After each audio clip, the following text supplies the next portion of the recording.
இது people English series. இன்னைக்கு நாம பார்க்க போறது, சாதாரணமா நம்ம பேசுறப்போ இதுக்கும் அதுக்கும் ஏதாவது சம்மந்தம் இருக்கா, இதுக்கும் அதுக்கும் ஏதோ சம்மந்தம் இருக்கு, இதுக்கும் அதுக்கும் எந்த சம்மந்தமும் இல்லை, இப்படிலாம் நம்ம சொல்றோம் இல்லையா? அந்த சம்மந்தங்கிற வார்த்தை யூஸ் பண்ணுவோம். இன்னும் சில சமயங்களில் தொடர்பா அப்படின்னு கூட நம்ம யூஸ் பண்ணுவோம். இது தொடர்பா உங்ககிட்ட நான் பேசணும், இது பணம் சம்பந்தப்பட்ட விஷயம், இல்லை இது பணம் தொடர்பான விஷயம், இப்படி நம்ம சொல்லுவோம். அதுவும் இல்லாமல் சில சமயங்களில் இது அதை பொறுத்தது அப்படி கூட நம்ம சொல்லுவோம். இந்த விஷயம் இது நடக்கிறதுங்கிறது அந்த விஷயத்தை பொறுத்தது அப்படி கூட நம்ம சொல்லுவோம். ஸோ இதையெல்லாம் சொல்றதுக்கான ஒரு phrase have to do with இல்லை ஹேஸ் டு டூ வித் அப்படின்னு ரொம்ப காமனாக நம்ம யூஸ் பண்ணுவோம் யுஎஸ் இங்கிலீஷில். அஃப்கோர்ஸ் யூகேலையும் இது அக்செப்டபிள் ஃபார்ம் தான். பட் யூகேல தனிப்பட்ட முறையில் இதை பி டு டூ வித் அப்படி கூட யூஸ் பண்ணுவாங்க. இந்த இடத்துல பி அப்படின்றது பி வேர்ப், சப்ஜெக்ட்டுக்கு ஏற்ற மாதிரி நம்ம ஆம், இஸ், வாஸ், வேர் இந்த மாதிரி நம்ம யூஸ் பண்ணுவோம். பட் இருந்தாலும் ரொம்ப காமன் அப்படின்றது இந்த have to do with, has to do with அப்படின்றதுனால இதைத்தான் நம்ம வீடியோவில் யூஸ் பண்ண போகிறோம். ஸோ சப்ஜெக்ட்டுக்கு ஏற்ற மாதிரி ஐ, யூ, வி, தே இதுக்கெல்லாம் நம்ம ஹாவ் யூஸ் பண்ணணும். ஹீ, ஷி, இட்டுக்கெல்லாம், சிங்குலர் நவுனுக்கெல்லாம் நம்ம ஹேஸ் டு டூ வித் அப்படி யூஸ் பண்ணுவோம். ஸோ இந்த ஃப்ரேஸில் நம்ம சின்ன சின்ன சேஞ்சஸ், மாடிஃபிகேஷன்ஸ் கூட பண்ணலாம். இப்போ ஃபார் எக்ஸாம்பிள், இதுக்கும் அதுக்கும் ஏதோ சம்மந்தம் இருக்குது அப்படின்னு நீங்கள் ஒரு ஸ்டேட்மெண்ட்டில் யூஸ் பண்ணுறப்போ ஏதோ சம்மந்தம் அப்படின்றதுனால நம்ம has something to do with அப்படி நம்ம யூஸ் பண்ணுவோம். இதுவே குவெஷனாக இருந்தால் ஏதாவது சம்மந்தம் இருக்கா அப்படி கேட்குறதா இருந்தால் has anything to do with அப்படி நம்ம யூஸ் பண்ணுவோம். ஸோ குவெஷன்ஸ்னா எனிதிங், பாசிட்டிவ் ஸ்டேட்மெண்ட்ஸ் அப்படின்னா ஹேஸ் சம்திங் அப்படி யூஸ் பண்ணுவோம். இதுக்கும் அதுக்கும் எந்த சம்மந்தமும் இல்லை அப்படின்னு நெகட்டிவாக சொல்லணுமானா has nothing to do with. இதுக்கும் அதுக்கும் எல்லா விதத்திலும் சம்மந்தம் இருக்குது அப்படி சொல்கிறதா இருந்தால் has everything to do with. இதுக்கும் அதுக்கும் நிறைய சம்மந்தம் இருக்குது அப்படி சொல்கிறதா இருந்தால் has a lot to do with. இப்படிலாம் நம்ம சேஞ்சஸ் பண்ணிக்கலாம். இப்போ நம்ம எக்ஸாம்பிள்ஸ் பார்க்கலாம் இதை எப்படி யூஸ் பண்ணுறதுன்ட்டு. ஸோ ரொம்ப சிம்பிள், எது எதனுடன் தொடர்புடையதுன்னு நம்ம சொல்ல போகிறோம், அவ்வளோதான். இப்போ இந்த video English grammar related video. இந்த வீடியோ ஒரு ஆங்கில இலக்கணம் சம்மந்தப்பட்ட ஒரு வீடியோ அப்படி நம்ம சொல்ல போகிறோம். ஸோ அடிக்கடி நானே ரிலேட்டட் அப்படின்ற வார்த்தையை யூஸ் பண்ணுறேன். ஸோ நாம் இது தொடர்பானது, இது சம்மந்தப்பட்டது அப்படின்னா இட் இஸ் ரிலேட்டட் டு அப்படின்னு தானே ரொம்ப காமனாக யூஸ் பண்ணுவோம் அப்படின்னு உங்களுக்கு தோணும். இந்த ரிலேட்டட் டுன்றது ரொம்ப ஃபார்மலான ஒரு வார்த்தை. நம்ம நிறைய இடங்களில் சொல்லியிருக்க மாதிரி ரொம்ப ஃபார்மல் அப்படிங்கிறப்போ நம்ம வந்து வசனை நடை மாதிரி இருக்கும். நம்ம அதை யூஸ் பண்ணணும் நம்ம பேசுகிறப்போ. இங்கே சாதாரணமாக ரிட்டர்னில் அஃபிஷியல் கெப்பாசிட்டியில் ஒரு office related emails, letters, covering letters இதிலெல்லாம் நீங்கள் வந்து ரிலேட்டட் டுவை யூஸ் பண்ணலாம்.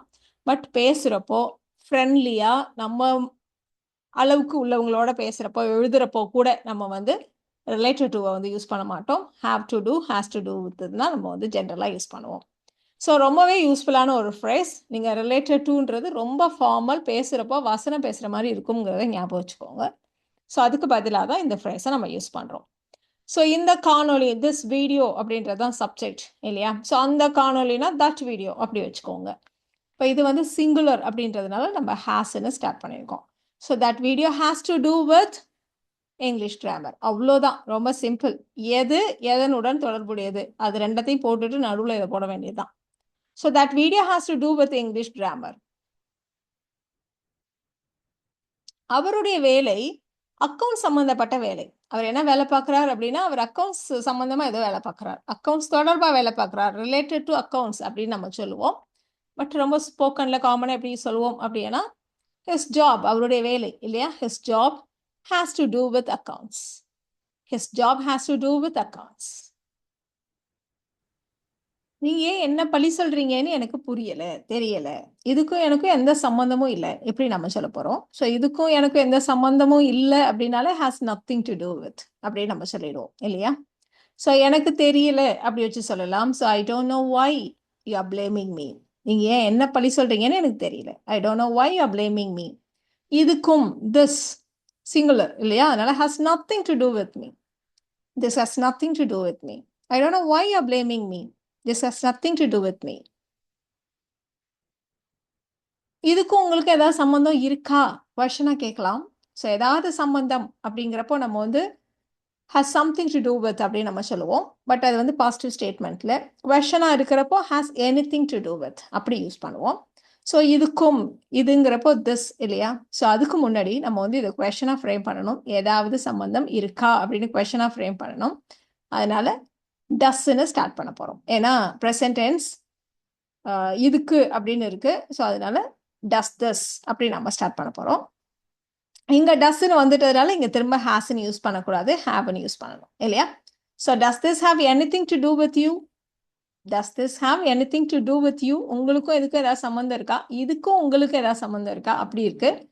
இப்போ இதுவே உங்களுக்கும் இதுக்கும் ஏதாவது சம்மந்தம் இருக்கா அப்படி மாற்றி கேட்கணும்னா do you have anything to do with this அப்படி சேஞ்ச் பண்ணிடுவோம். ஏன்னா இங்கே யூ வந்ததானா இங்கே டூ போடுவோம் இல்லையா?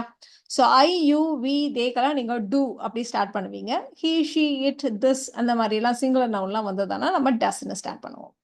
So do you have anything to do with this அப்படி கேட்டாலும் சரி, இல்லை does this have anything to do with you அப்படி கேட்டாலும் சரி. இது எல்லா விதத்துலையும் ஏன் சம்மந்தப்பட்டது தான். இப்போ இதுக்கும் உனக்கும் எந்த சம்மந்தமும் இல்லை அப்படின்னு நம்ம சொல்றோமானா, இல்லை இல்லை இதுக்கும் எனக்கும் எல்லா விதத்துலையும் சம்மந்தம் இருக்கு அப்படின்னு நம்ம சொல்ல போறோம். ஸோ எல்லா விதத்திலும் சம்மந்தம் இருக்கு அப்படின்னா has everything to do with this, has everything to do with அப்படின்னு நம்ம யூஸ் பண்ணுவோம். ஸோ அது அப்படின்னு இருக்கிறதுனால தட் வச்சுக்கலாம். So that has everything to do with me, அது எல்லா விதத்திலும் என் சம்பந்தப்பட்டது தான். That has everything to do with me.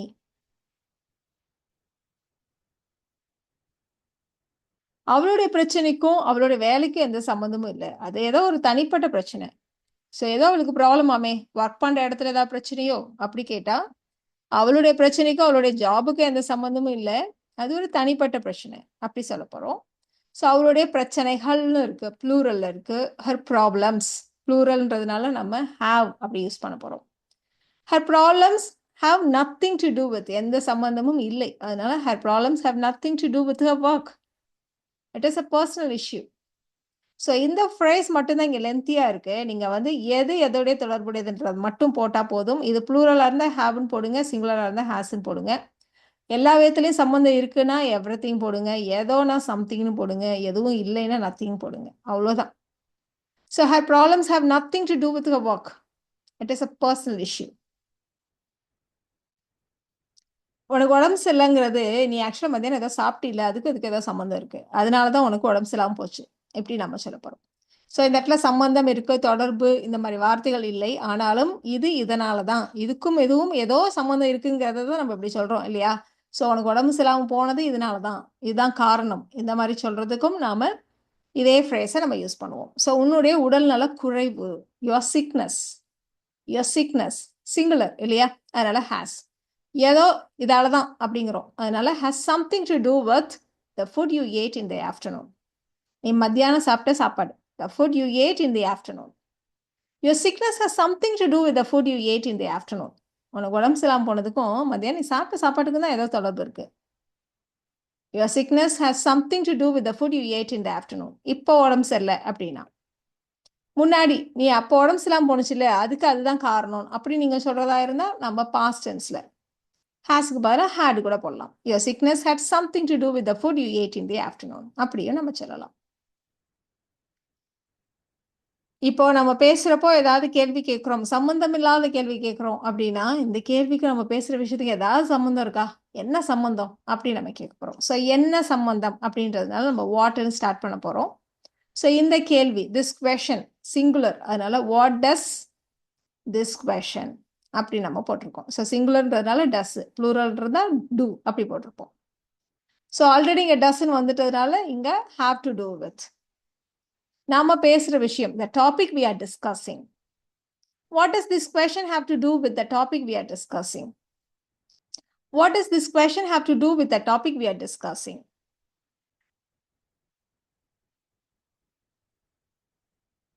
வேலை கிடைக்கிறதுக்கும் கம்யூனிகேஷன் ஸ்கில்லுக்கும் நிறைய தொடர்பு இருக்கு. வேலை கிடைக்கிறதுன்றது கம்யூனிகேஷன் ஸ்கில்லை பொறுத்தது தான். ஸோ பொறுத்தது, தொடர்புடையது, இது எல்லாத்துக்குமே நம்ம இந்த ஃப்ரேஸை யூஸ் பண்ண போறோம். ஸோ வேலை கிடைக்கிறதுங்கிறது உன்னுடைய கம்யூனிகேஷன் ஸ்கில்லை பொறுத்தது அப்படின்னு நம்ம சொல்லுவோம் இல்லையா? ஸோ அந்த மாதிரி சொல்றதுக்கும் நம்ம இதே have to do with, has to do with use பண்ணுவோம். இந்த இடத்துல கம்யூனிகேஷன் ஸ்கில்ஸ் ப்ளூரல் இல்லையா? ஸோ கம்யூனிகேஷன் ஸ்கில்ஸ் ஹேவ், ப்ளூரல்லாம் இங்கே ஹேவ் போட்டுருங்க. நிறைய தொடர்பு இருக்கு அப்படின்றதுனால have a lot to do with getting a job, வேலை கிடைக்கிறது. Communication skills have a lot to do with getting a job. Communication skills have a lot to do with getting a job. என்னுடைய interest in science. சயின்ஸில் என்னோட இன்ட்ரெஸ்ட்டுங்கிறது என்னுடைய science டீச்சர்னால தான். அவங்கள பொறுத்தது. இது என்னோட இன்ட்ரெஸ்ட்ன்றது அவங்க சம்மந்தப்பட்ட விஷயம். ஏன் அப்படின்னா, அவங்க அவ்வளோ ஃபன்னாக அப்படி கிளியராக எக்ஸ்பிளைன் பண்ணுவாங்க. அதனால அப்படி நம்ம சொல்ல போகிறோம். ஸோ என்னுடைய அறிவியல் ஆர்வத்துக்கும் என்னுடைய சயின்ஸ் டீச்சருக்கும் ஒரு தொடர்பு இருக்குது. என்னென்னா அவங்க அப்படி நடத்துனாங்க. அதனால தான் எனக்கு இந்த இன்ட்ரெஸ்ட் இருக்குது அப்படின்னு நம்ம சொல்ல போகிறோம்.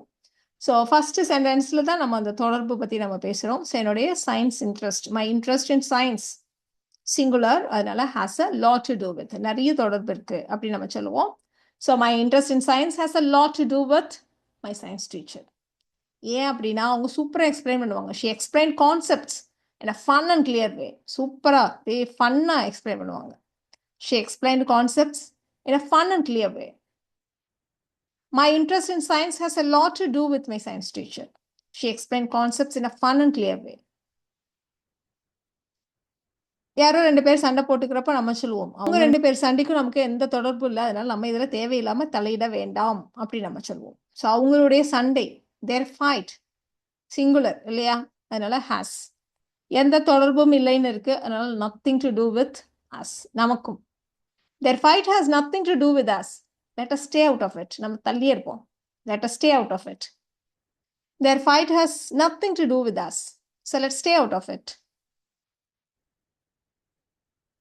நம்ம சாப்பிட்ற சாப்பாடு, நம்ம செய்கிற சாப்பாடுங்கிறது அதில் என்ன நம்ம இன்க்ரீடியன்ஸ் போடுறோமோ அதை பொறுத்தது, அது சம்மந்தப்பட்டது. இந்த இடத்துல பொறுத்தது தான் ரொம்ப ஆப்டான தமிழ் வேர்டு இல்லையா. ஸோ ஒரு உணவின் தரம் அதில் சேர்க்கப்படும் பொருட்களின் தரத்தை பொறுத்தது, என்ன மாதிரி நம்ம பொருட்களை யூஸ் பண்ணுறோங்கிறதை பொறுத்தது. இதை தான் நம்ம சொல்ல போகிறோம். So the quality of food singular, அதனால ஹேஸ். அதுதான் ஃபுல் அண்ட் ஃபுல் பொறுத்தது, அதனால has everything to do with the ingredients. The quality of food has to do with the ingredients அப்படி சொன்னால் கூட போதுமானது. The quality of food has to do with the ingredients அப்படி சொல்லலாம். இல்லை the quality of food has everything to do with the ingredients. Full and full அதை தான் depend பண்ணியிருக்கு. இப்போ இந்த ஸ்ட்ரக்சரை யூஸ் பண்ணி இந்த சென்டென்சஸை நீங்கள் ட்ரை பண்ணுங்க. நாளைக்கு உனக்கு சயின்ஸ் எக்ஸாம் தானே, நீ ஏதோ ஒரு ஹிஸ்ட்ரி புக்கை கேட்குற, இந்த புத்தகத்துக்கும் தேர்வுக்கும் என்ன சம்மந்தம் அப்படி சொல்லணும். அவருக்கும் இந்த விபத்துக்கும் எந்த சம்மந்தமும் இல்லை அப்படி சொல்லணும். அவருடைய மகிழ்ச்சிக்கும் இன்னைக்கு ஸ்கூலில் நடந்ததுக்கும் ஏதோ தொடர்பு இருக்குது. இந்த 3 சென்டென்சஸை நீங்கள் ட்ரை பண்ணுங்கள். உங்களுக்கான ஆன்சர்ஸை நான் போஸ்ட் பண்ணுறேன், நீங்கள் செக் பண்ணிக்கலாம். ஸோ இந்த வீடியோவில் நாம் சம்மந்தம் இருக்குது, சம்மந்தம் இல்லை, தொடர்பு இருக்குது, பொறுத்தது, இதையெல்லாம் சொல்கிறதுக்கு இந்த have to do with, has to do with இதை எப்படி யூஸ் பண்ணுறது அப்படின்னு தெரிஞ்சுக்கிட்டோம். இந்த வீடியோ உங்களுக்கு யூஸ்ஃபுல்லாக இருக்கும்னு நினைக்கிறேன். Thank you so much.